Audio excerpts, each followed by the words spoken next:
الحمد لله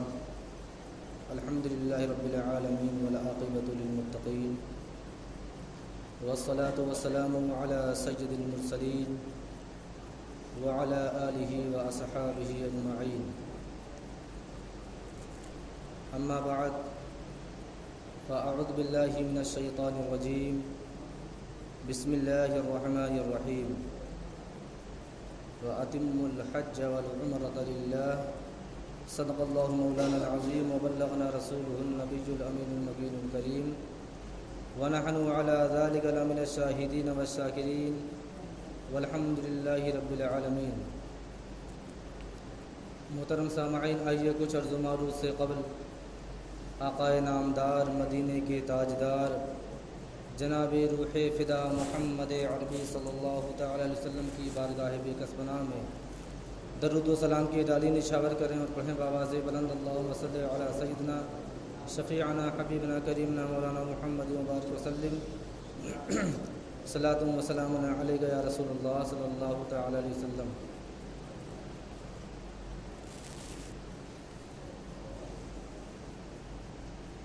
میں نے جس آیت مقدسہ کی تلاوت کا شرف حاصل کیا، اللہ رب العزت ارشاد فرماتا ہے وَأَتِمُّ الْحَجَّ وَالْعُمْرَةَ لِلَّهِ، جس کا ترجمہ ہے کہ حج اور عمرہ اللہ کے لیے پورا کرو. محترم سامعین،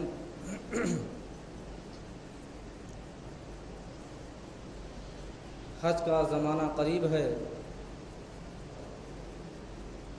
اور وہ حضرات جو حج پر جانے کے لیے اپنے فارم کو پر کیے تھے،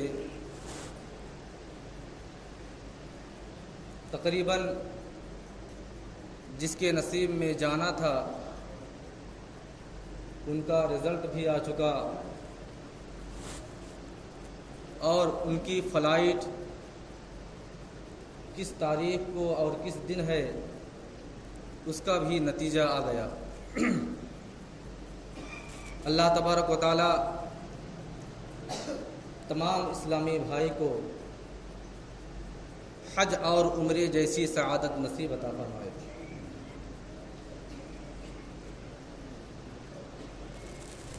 جیسا کہ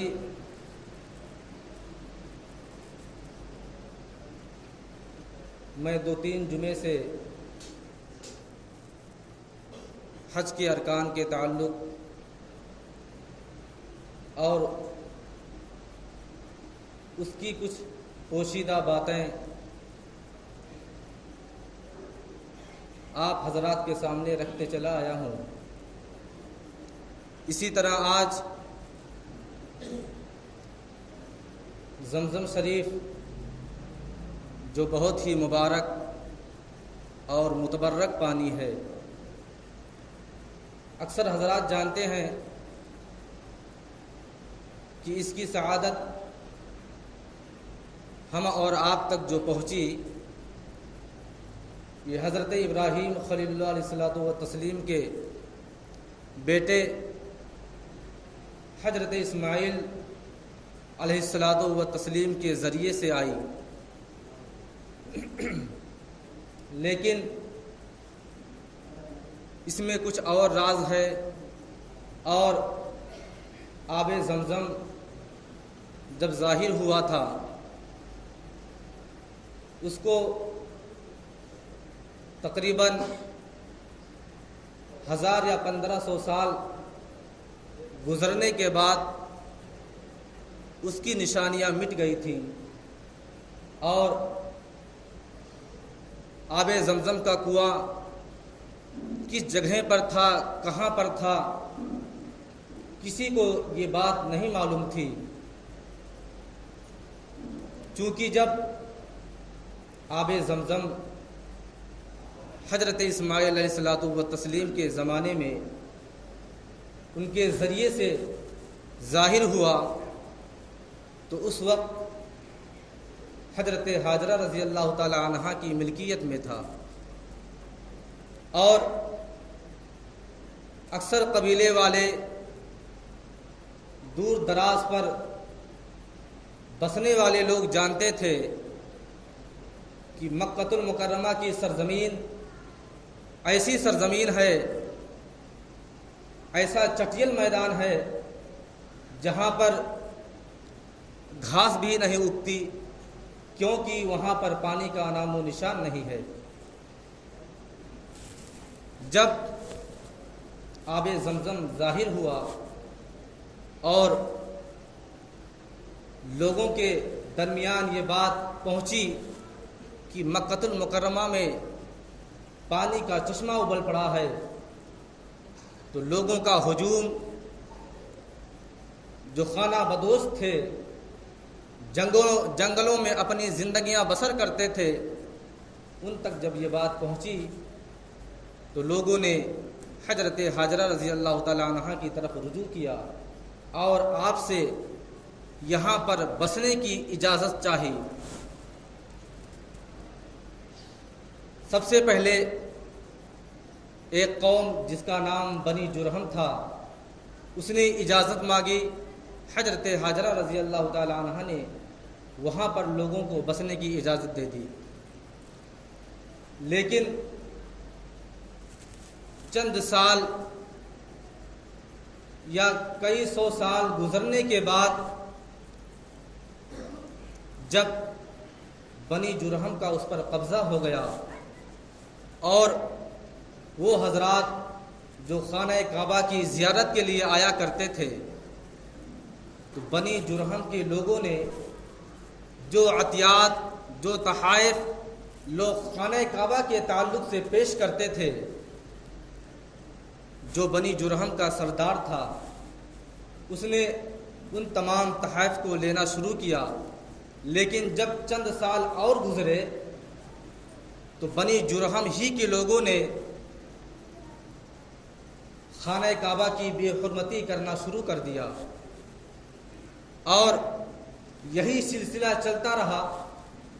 اور جب بنی جرہم کے سردار کو یہ بات گوارا نہ ہوئی اور اس کے علاوہ کئی اور قبیلے والے وہاں پر آباد ہو گئے، جیسے بنی بکر، بنی خزیمہ اور دیگر قبیلوں کا ہجوم اور لوگوں کا وہاں بسنا ہو گیا، اور لوگوں نے دیکھا کہ یہاں پر تو پانی پر، خانہ کعبہ پر بنی جرہم کا قبضہ ہے، تو لوگوں نے سوچا کہ اس سے آزادی دلائی جائے، اور کئی قبیلے والوں نے مل کر کے بنی جرہم کا مقابلہ کیا اور ان کو شکست دے ڈالی۔ لیکن جب بنی جرہم کا جو سردار تھا، جب اس نے اس بات کو جان لیا کہ اب اس سرزمین کو چھوڑ کر کے اپنے پرانے وطن یمن میں جانا ہوگا، تو اس نے کیا کیا کہ جو تحائف تھے، جو زرہیں تھی، جو تلواریں تھیں، جو سونے اور چاندی تھے، آب زمزم کے کنویں کے اندر ڈال کر کے اس کو مٹی سے پورا برابر کر دیا۔ اس کی سوچ یہ تھی کہ اگر میں آب زمزم کا پانی نہیں استعمال کر سکتا تو میری غیر موجودگی میں اس پانی سے کوئی بھی انسان سیراب نہ ہو۔ اسی وجہ سے اس نے آب زمزم کے کنویں کو، اس کے اندر جو تحائف تھے، جو سونے اور زیورات تھے، تمام کو اس نے اس کے اندر ڈال کر کے اور مٹی چڑھا دی۔ یہاں تک کہ جو اور نسلیں آتی گئیں اور لوگ آب زمزم کے بارے میں بھولتے گئے، یہاں تک کہ اس کا نام و نشان مٹ گیا۔ لوگوں کو اتنا بھی اندازہ نہ تھا، اتنا بھی معلوم نہیں تھا کہ کبھی اس سرزمین پر آب زمزم کا کنواں بھی کوئی تھا۔ چونکہ کنواں خانہ کعبہ سے قریب میں تھا، حرم شریف کے قریب میں تھا، اور جب بنی ہاشم کے خاندان میں ہمارے اور آپ کے آقا کے دادا جان حضرت عبد المطلب اس خاکدانے پہ تشریف لائے، اور آپ نے جب کچھ سال زندگی گزاری، اس کے بعد آپ کو اللہ تعالیٰ کی طرف سے خواب میں آیا. خود حضرت عبد المطلب کا بیان ہے کہ جب میں حرم کعبہ کے قریب یا اس کے اندر سونے کے لیے آرام کر رہا تھا تو کوئی شخص خواب میں آیا اور کہا کہ اٹھو اور طیبہ کو کھودو، اٹھو اور طیبہ کو کھودو.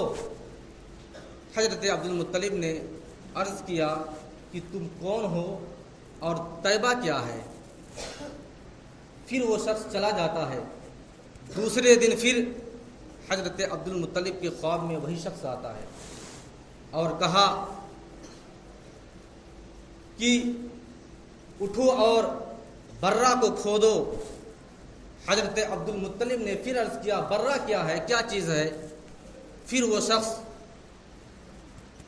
واپس چلا جاتا ہے. تیسرے دن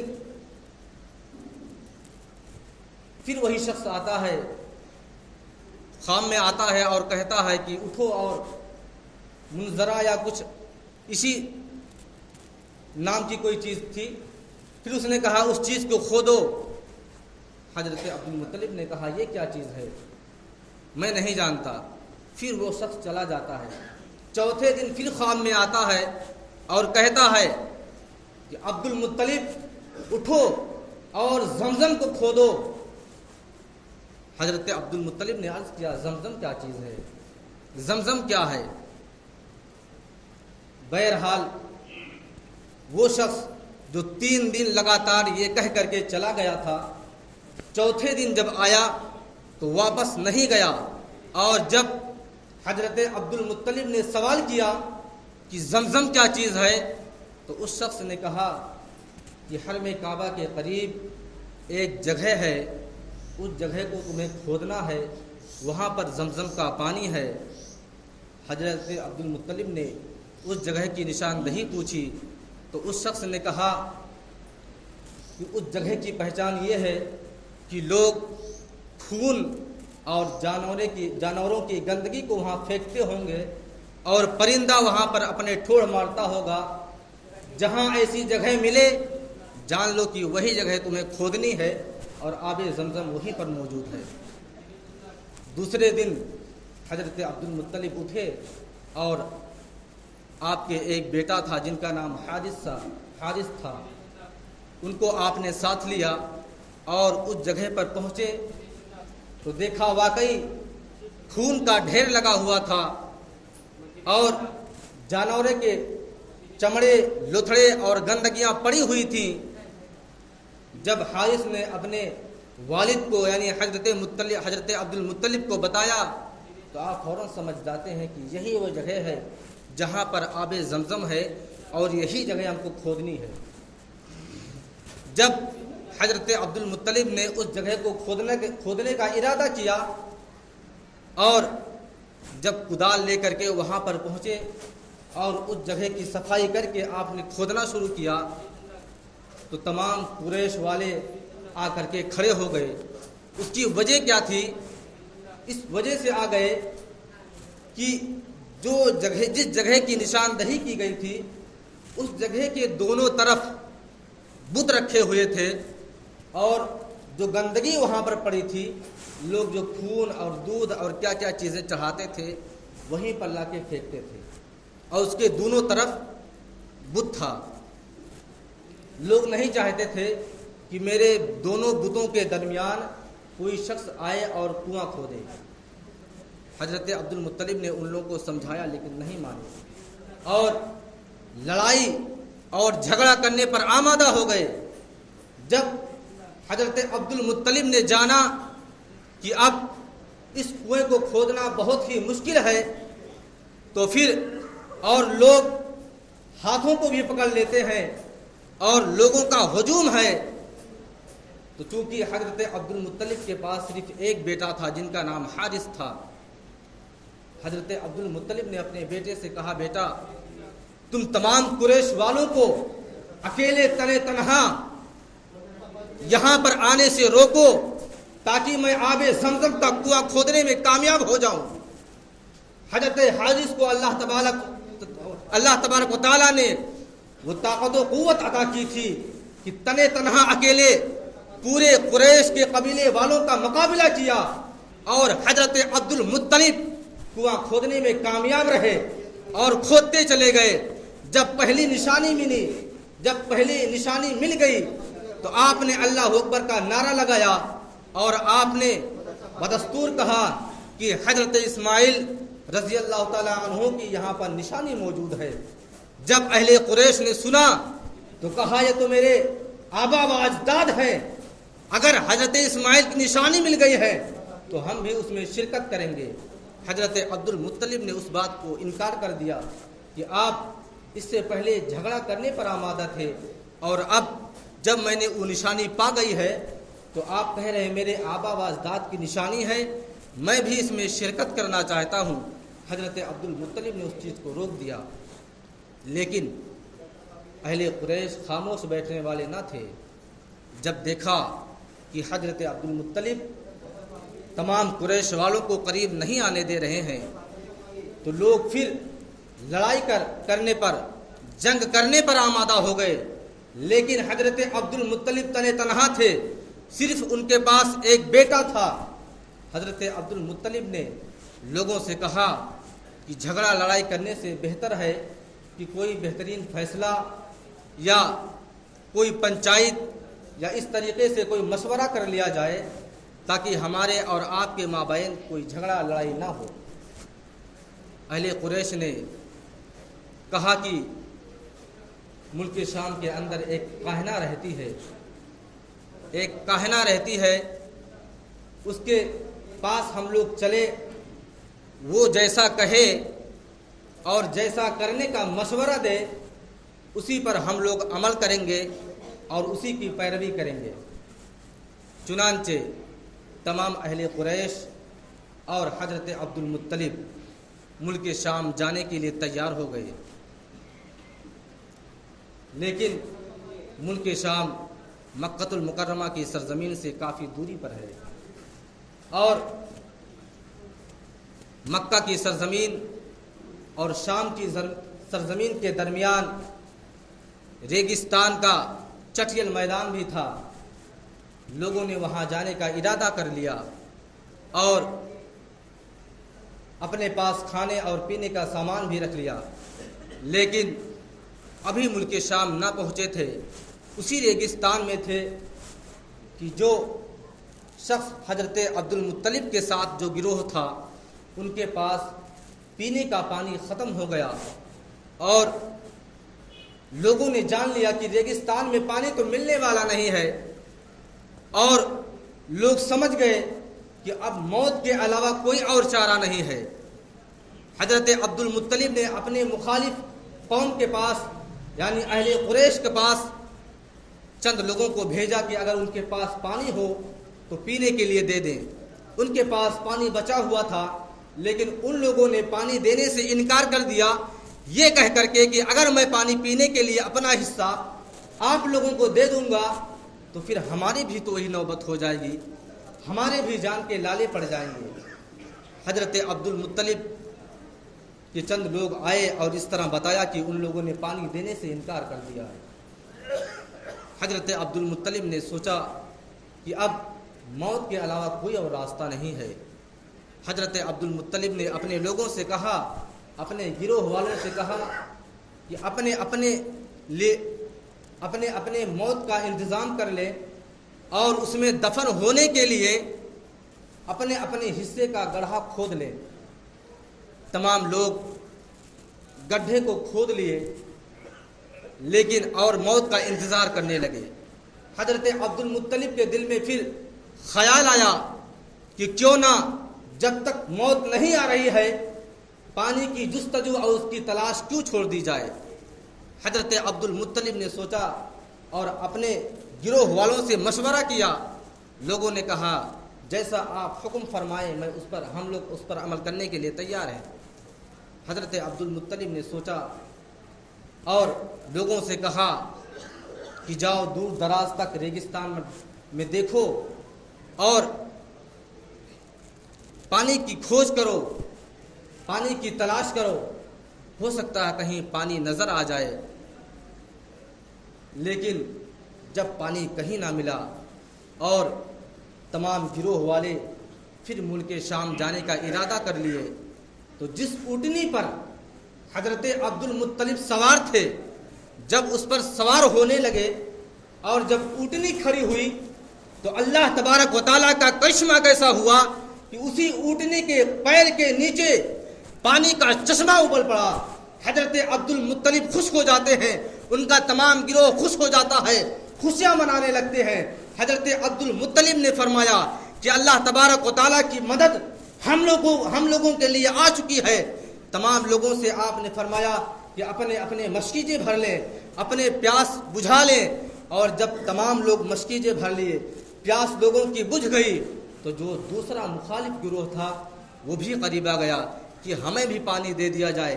اس سے پہلے کیا ہوا تھا کہ حضرت عبد المطلب نے جب ان سے پانی طلب کیا تھا تو ان لوگوں نے پانی دینے سے انکار کر دیا تھا، لیکن حضرت عبد المطلب نے کہا کہ آؤ اور جو تمہارے پاس برتن ہے وہ بھی بھر لو اور جتنا چاہو پانی پی لو۔ جب ان لوگوں نے یہ خاکساری دیکھی، یہ حضرت عبد المطلب کا اخلاق دیکھا، تو لوگوں نے کہا کہ اب جب آپ اتنے اچھے آدمی ہیں تو پھر کسی کاہنہ کے پاس جانے کی کیا ضرورت ہے، آپ جو کہیں گے وہ ہم مانیں گے۔ پھر وہاں سے پورا قافلہ مکۃ المکرمہ کی سرزمین کی طرف لوٹ پڑا۔ وقت چونکہ ختم ہو گیا ہے، انشاءاللہ العزیز اس کے بعد کے جو واقعات ہیں آئندہ جمعہ کو بیان کروں گا۔ اللہ تبارک و تعالیٰ کی بارگاہ میں دعا